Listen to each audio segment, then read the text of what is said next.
Hello, everyone, and welcome to Heart and Hand, the Rangers podcast. My name is Callum Bell. I'm stepping in for David Edgar this week on flagship duties, as David is otherwise occupied. However, I have been able to ring in two of my favourite ever people in the world.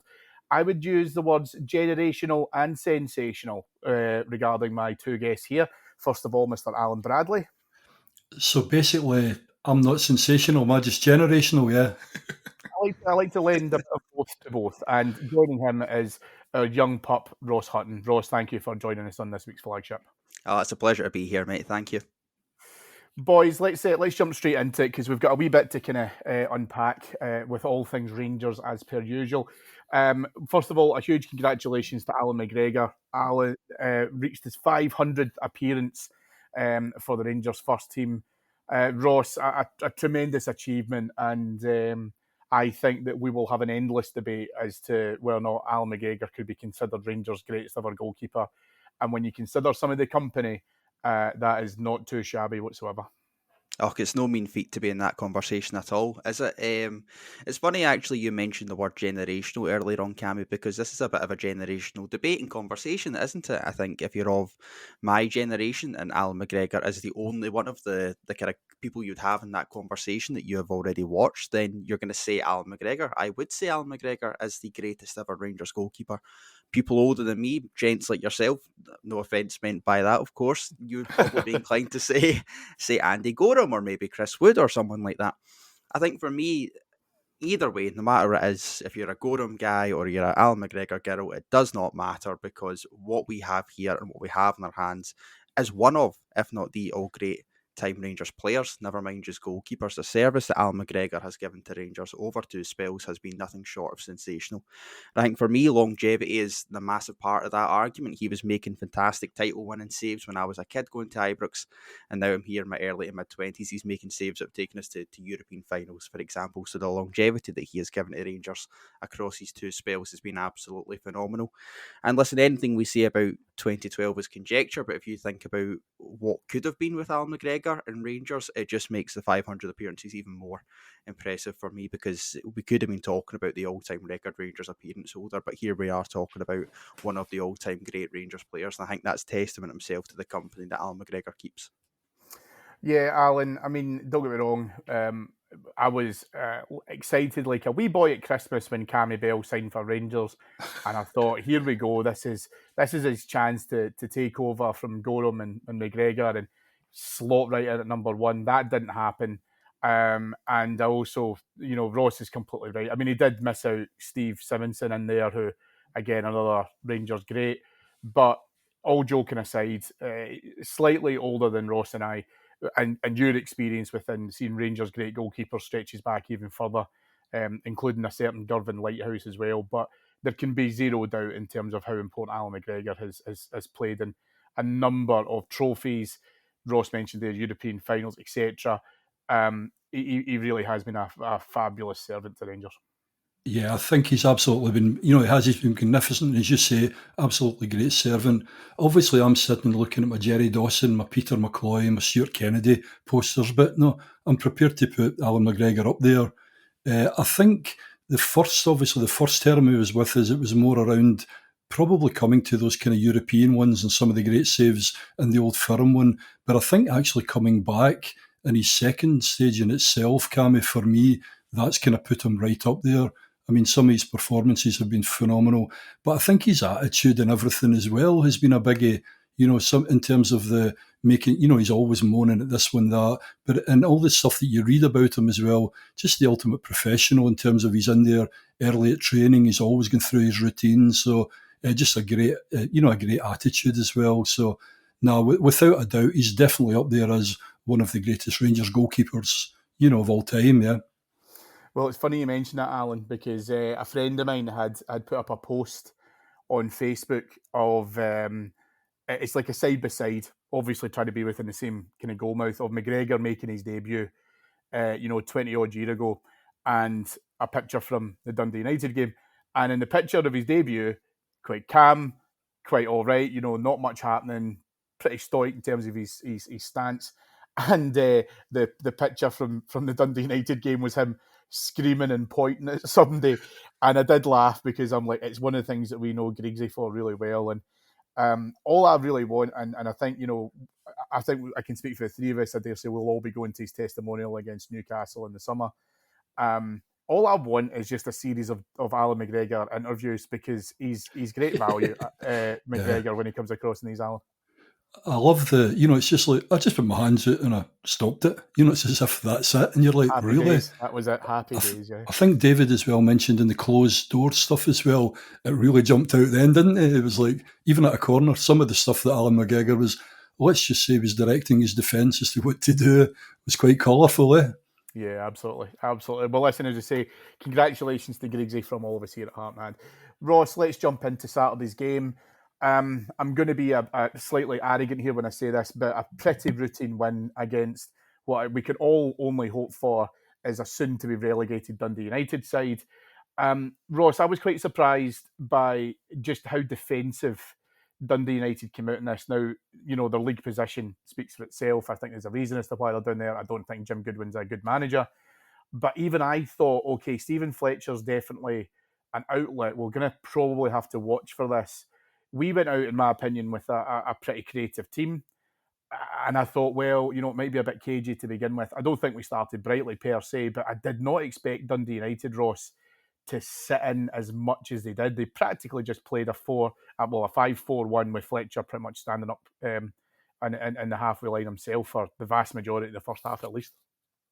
I don't know if I was as surprised at that. They were coming into off the back of a run of games where they'd went 9 without a win. The game before that was that scintillating and generational 3-0 win over Stirling Uni in the Scottish Cup. So, we're not talking about a team that were absolutely flying here, Cammy, and you're right. With all due disrespect to Dundee United, we hope they're not stinking out the league next season the way they are this season. So I guess from their point of view, they've become to Ibrox thinking if they can nick a point, that's always a dream for a lot of these sides, and they'll have done their job tremendously. But the other side of that is they'll also be thinking if they can go and not get absolutely hammered and not, do their goal difference a large degree of harm, then that's also a bit of a result for them as well. And I think if you're a Rangers team going up against that, and we'll talk about our own level of performance as well, that is an incredibly different thing to play against a side who are quite happy to lose 2-0. Almost, because that doesn't really do them an awful lot of harm in their league position. So that's a challenge in itself. Against that, I thought we performed pretty well throughout all of it. And you're right, that word routine is something I'm not going to complain at too much. There's elements of the performance we would like to see better, but with this current crop of players, I feel as though we're going over old ground now. That I don't think it's going to be an awful lot better. I think what this group of players has shown is that they can win every week, that they do have consistent form in them, and they can do the biz and take out the bins, so to speak, but they maybe don't have that upper echelon of performance in them where they can go and turn a 2-0 routine win into a 4 or 5 goal hammering. And that's probably the next steps I'd want to be able to take, see Rangers as a club take. Will that happen with this group of players? Probably not, but given where we were in the first half of the season, I'm not going to sit here and complain too much about a routine 2-0 win on a Saturday. No, listen, I think that's totally fair. And as I say, we have spoken a lot about where we've probably made hard work for ourselves. We've spoken before under Michael Beale about, we've made that a lot harder when we concede the first goal, and it's not been great. Alan, I think, for me, it did probably feel like, the United were sitting in quite a bit. We had to work out how to be able to try and break them down. And through I think some consistent work, I think, is fair. We might have lacked a wee bit of kind of spark and creativity, but that is until Connor Goldson played in a lovely ball into Todd Cantwell, and probably, just one of the deftest touches that you'll see into Malik Tillman, who's on rushing. He takes a touch to control it, a touch to slot by the goalkeeper. It was something that we've been looking for, and something that, certainly under the previous management team, that, it was the horseshoe, it was the side to side, and we were trying a bit of that to be able to try and break it down. But being able to see a goal played through the middle of the park and seeing a packed box unlocked by just some really quick, creative, fast-thinking play, inject it into my veins, as the young kids say nowadays. Aye, no, you're right. And I think Todd Cantwell, we've seen in a few of the games, he's got that wee, completely something different, Cammy, to open it up. And as you say, the way, great ball through to him, but the way he kind of spun and just kind of flicked that one through, it was really good. And that opened up. I thought Malik Tillman's touch as well was really good, the way he put it away.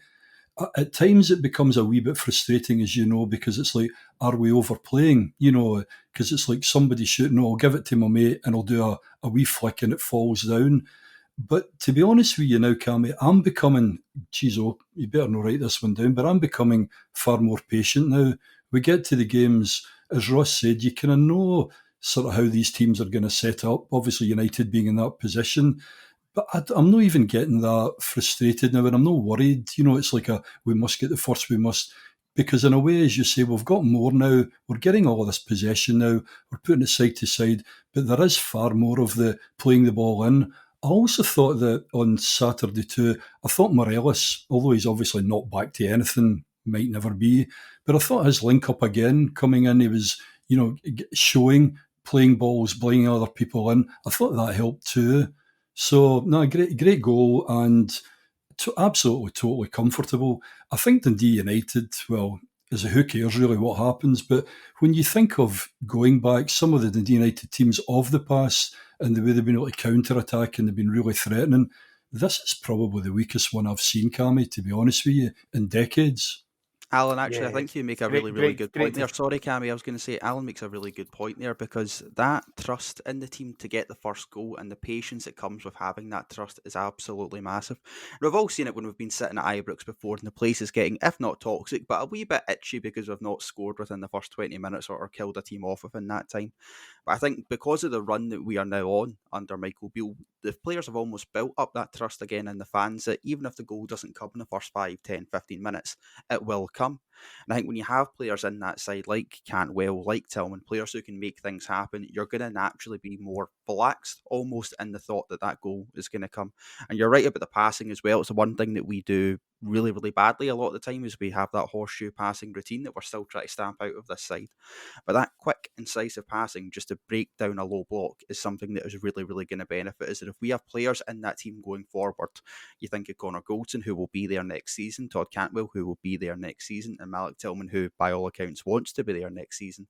That's really exciting going forward, seeing how those relationships, particularly between Cantwell and Tillman, who I think is quite obvious now, get on incredibly well with each other. If we can grow that, if we can harness that going forward, then that's going to be a real key to our success next season. Obviously, this season is what it is, and we still have things to play for. We'll talk about one later on, I'm sure, Cammy. But in the long-term vision of what we want Rangers to be, it's those wee intricate relationships between the side that are going to be that could make all the difference going forward.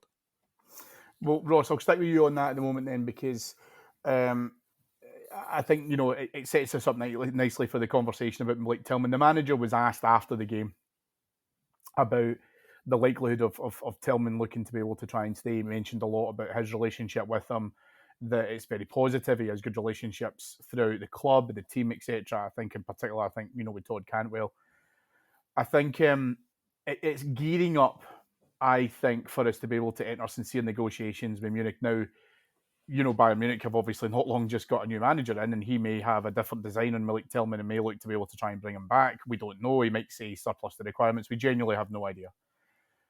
But looking at it as it stands now, I don't think that you're going to get too many Rangers fans who would argue against us being able to spend probably a decent amount of money on him as an investment. And there's two reasons for that. The first thing is for the points that you've just mentioned, because I struggle at times to criticise the horseshoe play because it's deliberately how 10 out of our 11 opponents domestically are always going to set up at Ibrox.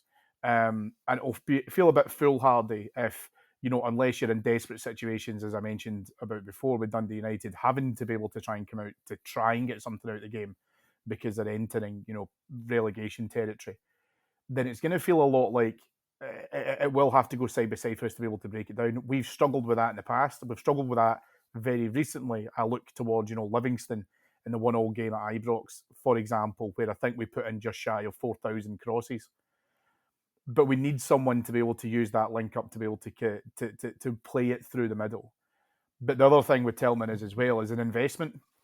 And I look at that as if he comes in as successful, can do it on a European stage, can do it in Old Firm games.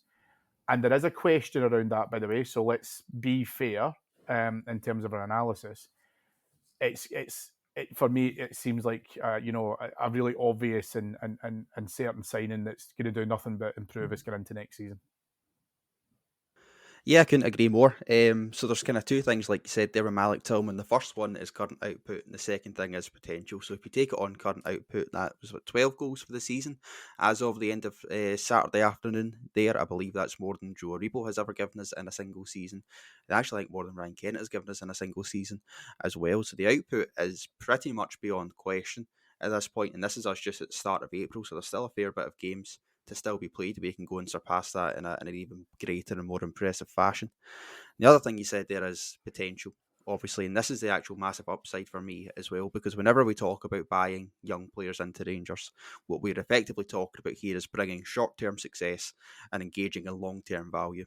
So in short-term success, you want output from Malik Tillman, you want him to stay here for a couple of years and win trophies with Rangers, because if he's successful, we are more than likely going to be successful with him, and that's immediately just exciting as a fan's point of view. From the long-term value proposition, he is a player that English clubs will be looking to snap up should he go and hit the heights that I think we all believe that he can hit.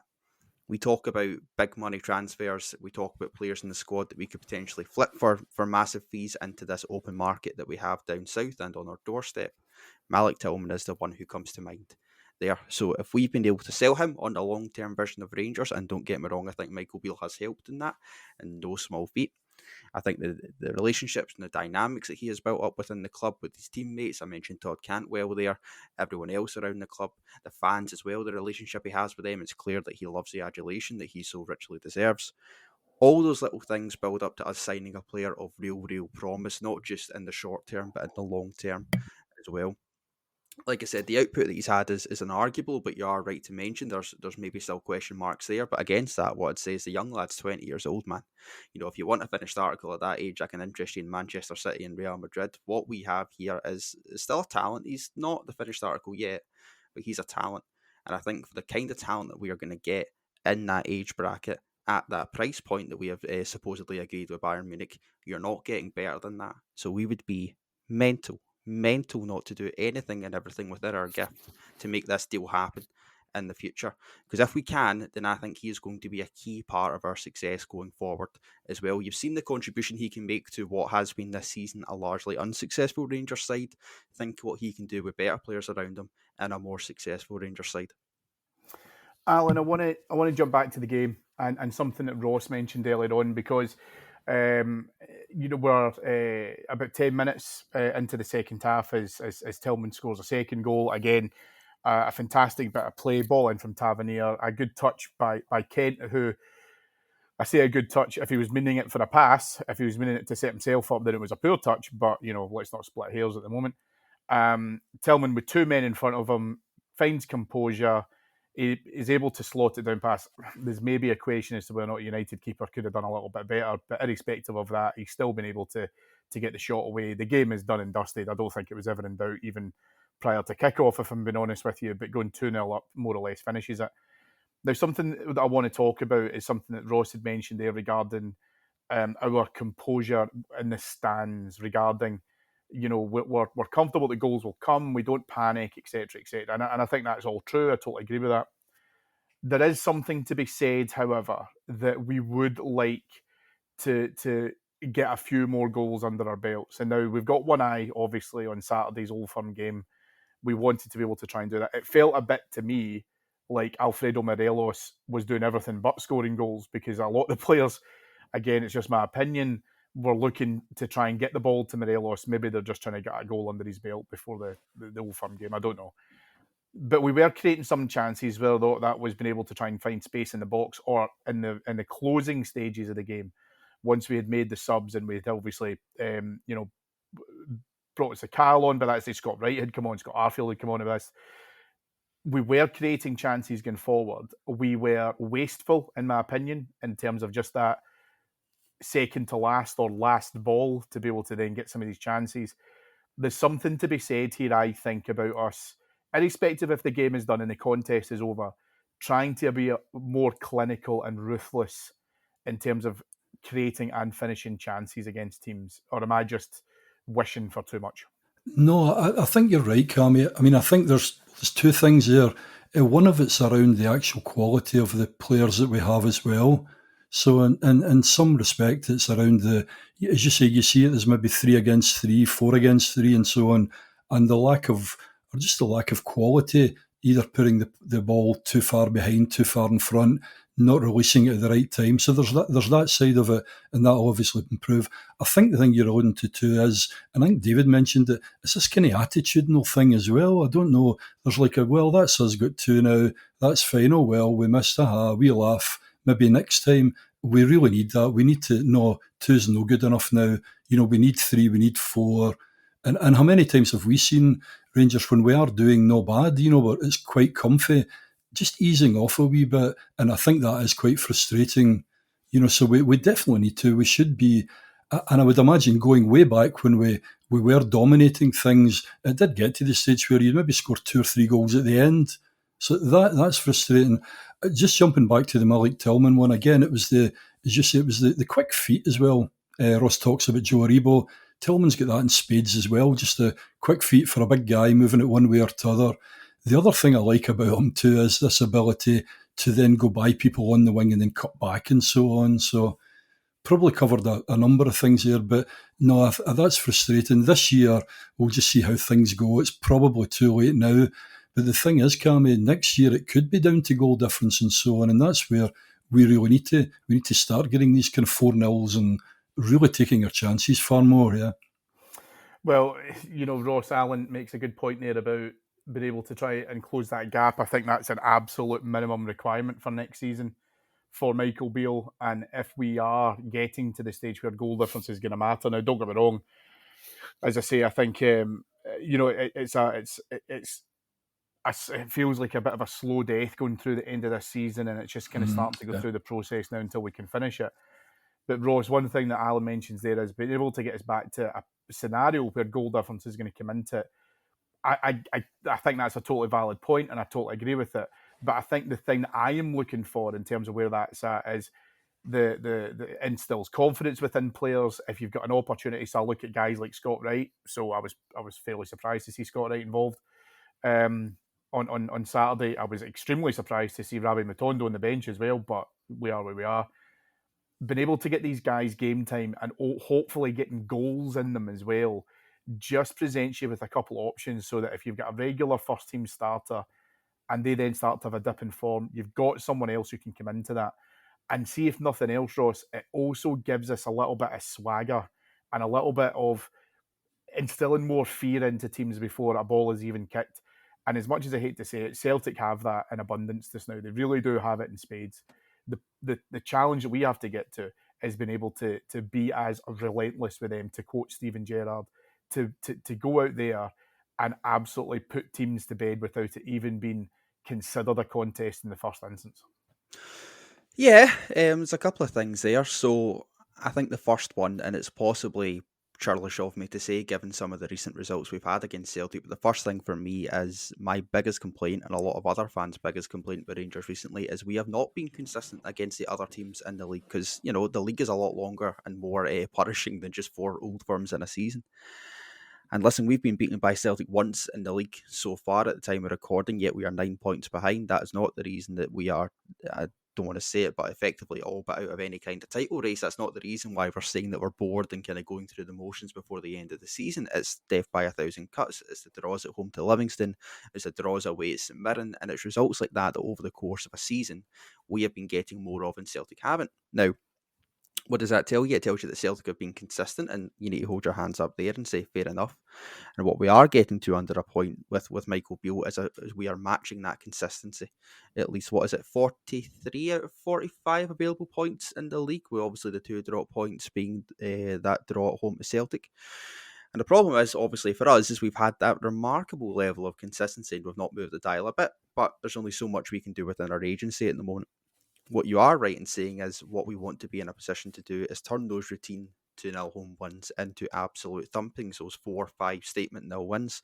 And partly because of that is you want to have teams beaten in the tunnel. If you think back to the 55 season, for example, there was plenty of teams that came to Ibrox during that side that they weren't going to get a result that day. They knew they weren't going to get a result that day. And that comes from just being monsters on the pitch, being absolutely relentless from the first whistle to the last. Now, you're always going to have days like Saturday where you maybe just don't get the third goal, but it's still routine and comfortable.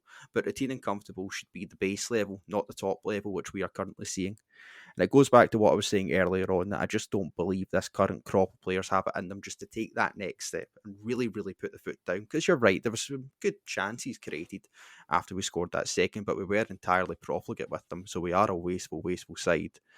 But going forward into next season, what I would want to see is a Rangers side that does get the second and then goes and gets the third, the fourth, and the fifth, and really puts the foot down on these teams. Because if we are in a position now where the old firm are pulling away from the rest, and it really does look like that in the current state of Scottish football, goal difference does become more remarkably important if we need to be consistent like we are.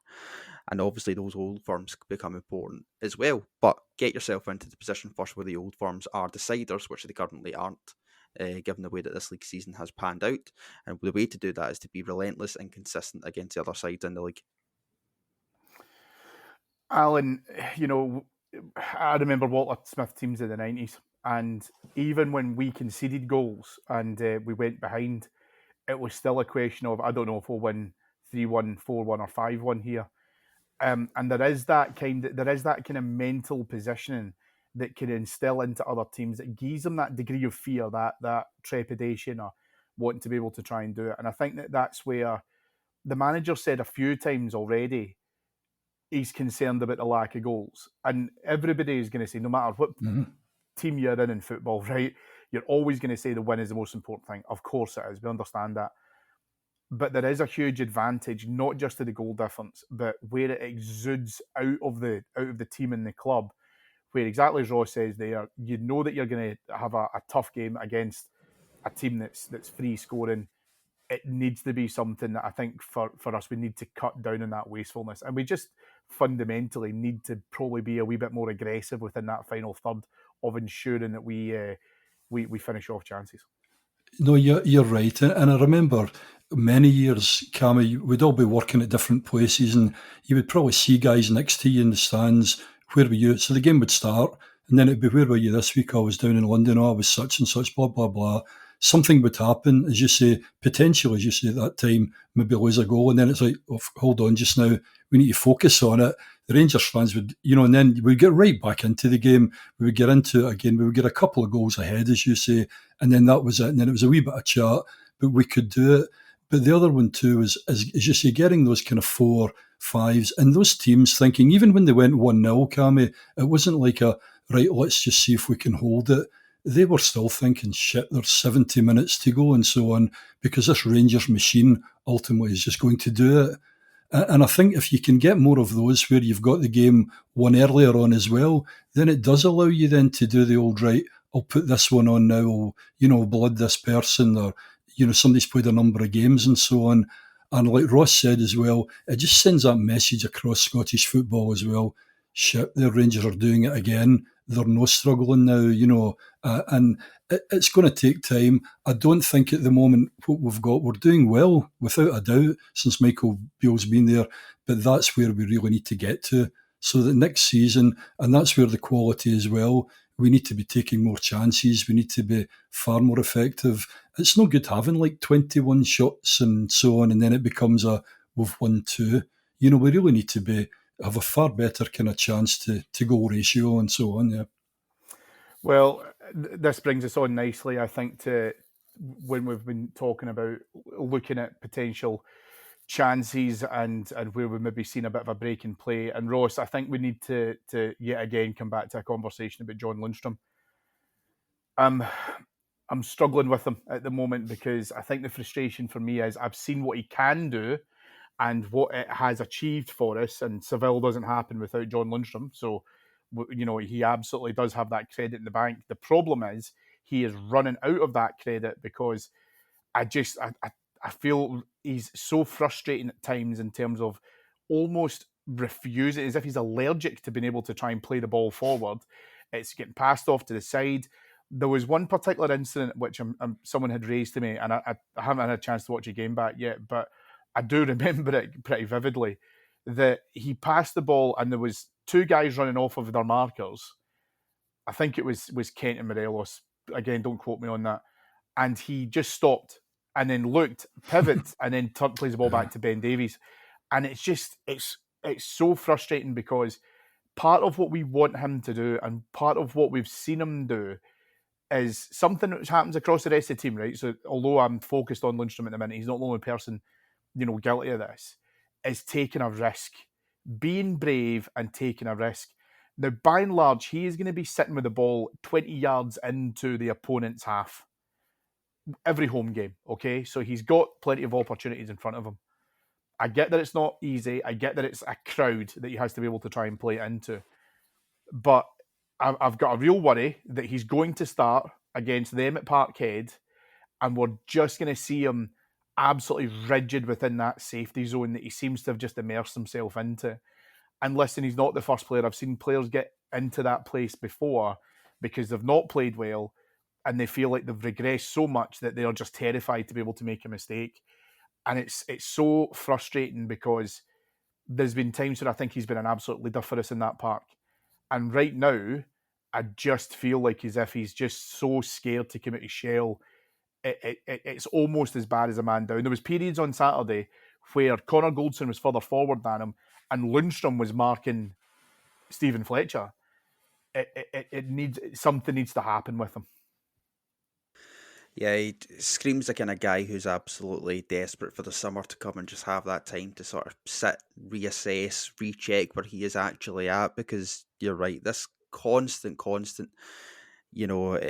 playing week in, week out without any real dynamism in his game. It's not working for anybody. It's not working for Rangers. It's not working for Rangers fans. It's certainly not working for John Lundstram. I don't suspect that he wants to be playing as poorly as what he currently is either. But we have found ourselves in a position where we are playing him constantly and he is absolutely short of confidence, because we have seen the kind of football that John Lundstram can play. He can be quite expansive on the ball when he wants to be. The problem that we currently have is he has no confidence in his game to be able to do that. What do you get at that point? You get this safe, languid passing that you've mentioned, Cammy, where it's either side to side or backwards. And the problem is, and to be honest, we'll speak about Parkhead in a wee minute, but the problem is when you're at home to Dundee United and you do have that complete low block in front of you, it's useless. There's no point in having it there, and that's maybe part of the reason why he was marking Stephen Fletcher, to effectively get him out of the road. Because what you don't need in that moment is him knocking over to Tav, to knock back to Borna, to knock back to Goldson and Davies. What you need is someone like Connor Goldson who will fire a ball into feet for the first goal, which we've already spoken about here. Does John Lundstram in his current form do that? No, he doesn't. And I think when you're talking about Parkhead, listen, a kind of safety first approach to someone in your midfield isn't always the worst thing there. You do need someone who can take a wee bit of calm, composed time on the ball, be able to settle things down. You don't want it to be 100 mile an hour. But in 11 out of the other 10 of the other 11 teams that you're going to face in this league, you don't need that. Again, you need dynamism. You need someone who's going to take the ball on the feet and be brave with it, like you say. So will he start at Parkhead next week? I wouldn't be surprised. I'm not saying right now I'd be overly against it. I'd possibly go with something different, but I wouldn't be too shocked to see him in there.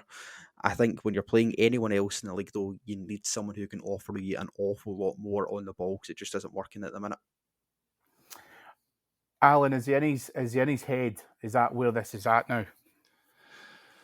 I think so. It feels like that, Cammy. I mean, I watched them at the League Cup final. Is it him and Tillman didn't look fit either. He took a knock early on. But where we were in the south, in the sand upper as well, you could see it. And Celtic, there was a couple of moves as well, Cammy, where their midfield had just gone right past ours. And we were still trying to get back. I mean, that was like Lundstram and the likes of Tillman and so on. And that's... Yeah, definitely in my head. The only thing is, I think at the start as well, when he wasn't playing before we were going, he's playing with an injury. He's playing with an injury once he gets fit. So something needs to happen, as Ross says. I don't know whether it's get to the summer. I'm not so sure about the kind of inexperience, but you think of the likes of Raskin, still being able to go in there, kind of win balls and so on, but play the thing forward and so on. But I don't know whether... kind of Parkheads. One of my big concerns about Parkhead again is there's a lot of them with that whole rabbit in the headlights thingy. We saw it in the League Cup final too. We saw it in previous ones. And you've got the likes of Tav and Borna. Potentially Lundstram might end up now being like that because of his confidence. But that's my kind of biggest fear as well, that rather than having people get in there and shoving them aside, standing up and so on, you suddenly get this, oh shit, it's all happening a wee bit too quickly for me. Oh, I've seen this movie before. I'm living in it, So I don't know what the answer is. I take Ross's point as well. At Parkhead, you're going to have to keep it tighter. The likes of a fit Ryan Jack and all that, I think Ryan Jack's ideal for that. He'll mop up, he'll get stuck in. But the Lundstram thing, I think the one you talked about as well, you could actually hear it in the crowd as well. It was like, no, everyone's seeing, move it forward. And it's as if the first touch now is, I'll just control it and I'll kind of turn back a wee bit first. We really don't need that. We need to be far more incisive and kind of more positive. Yeah, we do. And listen, I mean, I think, talking about Parkhead, and I'll cover this in more detail and extra later on in the week, folks. But there's a big challenge, I think, there, Alan, to overcome, which is that trepidation, that fear with them. And as much as I hate to say it, because I know it's not easy, so I don't say so, off the cuff, the only way to do that is to beat them. And I think that when we've had that win streak for as long as we have, take the League Cup final out of it, because of course it was a damage, but we've lost the League Cup final before and then went back and won at Parkhead, in a few weeks' time. And that's not been a problem for us. And a number of those players were involved within that are still here now. The challenge that we have, for me at least, is I don't want to treat Saturday coming as a meaningless game, because as much as I don't think Celtic would drop 6 points if we got them back down to 9, because I think, like I say, it seems relatively straightforward for them. And plus, looking the way how the split may go, they're probably going to get an advantage in terms of the home games that they're going to have. All of that to one side, I think that we then need to look at using Saturday as a really big opportunity to instill confidence with one eye on the Scottish Cup semi-final. So for me, it's really, really important to be able to try and go out there and basically put out our best performance, which you should do against Celtic anyway, because I still don't believe there's such a thing as a meaningless game against them. There's always something to be got out of it. But this team in particular need to be able to understand what it feels like to beat them and crush that fear. We need to stand up to them, Cammy. We should be going with, and God, I can go through Parlane, Johnson, McDonald, Flippin, all of them. Then you even go into Ian Ferguson's, even Derek Ferguson, we might brush them aside. And we need to be getting in with that same attitude. We need to go there, that's it, get your noise up, just watch us. And my fear is when you look at some of the body languages, some of them, it's like, oh shit, as opposed to, I think even the Ryan Kent one where he went for Brown and all that, you need this kind of attitude. You need to, Celtic haven't actually been playing. I mean, I don't watch much of them, but even pals and all that, so I saw the Celtic one, they're not actually playing that well, but I think it's the attitude thing, and this is where Rangers need to, and that's where maybe hopefully Cantwell, I mean, Raskin maybe when he comes in, but and Tillman as well. I think Tillman, he was brushing people aside, which was good on Saturday, but he needs to use that physicality. The 55 team, like you said, we just done that. It's just a case of get out of my way. We're dominating, and Rangers need to do that one because there's been too many embarrassing stuff where we've not even laid a glove on them. So go out there, flip and have a right go at them anyway. If we don't get it, fine. But don't go out there like wee mice, and do you know what I mean? And actually push them back, and let's actually see what they've got, And I think that's the thing we need to bear in mind about Saturday. Obviously, I know you're going to cover it more later on Extra, Cammy, but they're going to have no help from any fans in there now. It is proper into the Lions Den type stuff, and we have seen John Lundstram thrive in that kind of cauldron before, but we've also seen him crumble as well. Think back to the League Cup final where he just didn't track Greg Taylor, who was his man. That's a massive reason, a massive point of failure why we conceded that first goal. I think his position next Saturday will very much depend on Raskin's fitness. If Raskin's fit, you play Raskin and Jack. If Raskin's not fit, it will be Lundstram and Jack. I definitely am of the mind that we now have players like Raskin in the side, so if you want to build something cohesive going forward into next season, you need to give him the minutes. He has to experience an atmosphere like that. The same for Todd Cantwell, the same to an extent for Malik Tillman. They all need to get a flavour of what that is like. Does that mean it will go away on Saturday? Who knows, right? That's very much down to the players, and I agree. They need to go in there and view it as a massive opportunity to set a marker down for what's probably, in all eventuality, the more important game, inverted commas, at Hampden later on in the month.